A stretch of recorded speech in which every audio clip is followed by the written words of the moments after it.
আমি শুধু আজ এখানে যারা উপস্থিত হয়েছেন, আমি সংহতি সমাবেশের এই প্রোগ্রামে প্রথমে বলতে চাই, এই স্টেজ যদি আজকে মনের এবং মুখের কথায় প্রকৃত ঐক্য এবং সংহতি আমরা জানাতে পারি, তাহলে আওয়ামী লীগ যেভাবে পালাতে বাধ্য হয়েছে, 14 দলের সাথে তাদের দোসররাও পালাতে বাধ্য হবে।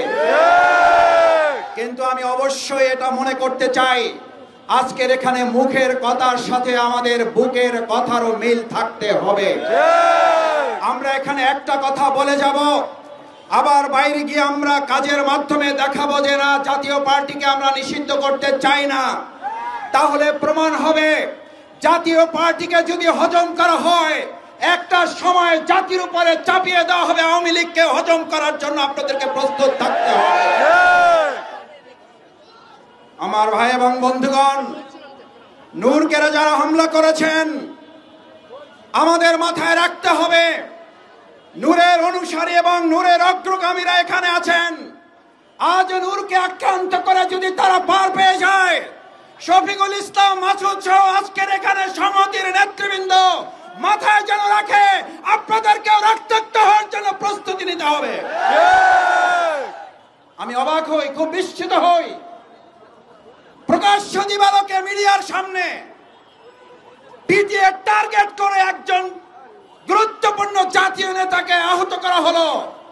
তার জন্য আপনারা যে কমিটি করেন আমার আপত্তি নাই, কিন্তু এতদিনে সেই মিডিয়ার সামনে চিহ্নিত লোকগুলো গ্রেপ্তার না হওয়া শুধু অশনি সংকেত নয়, এই জুলাই যোদ্ধাদেরকে রীতিমতো অপমান এবং লাঞ্ছিত করার সামিল।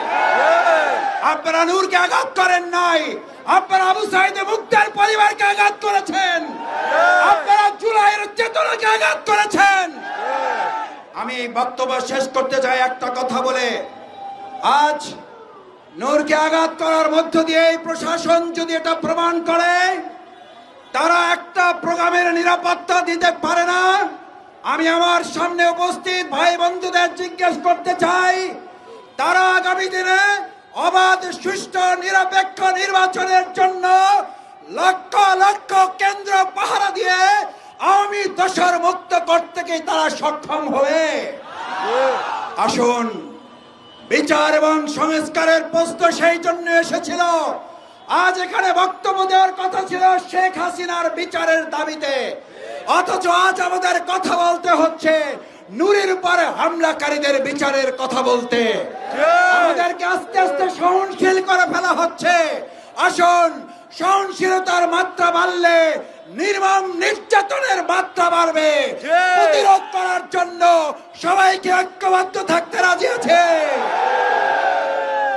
সে আহ্বান জানিয়ে আমার কথা শেষ করছি। আল্লাহ হাফেজ।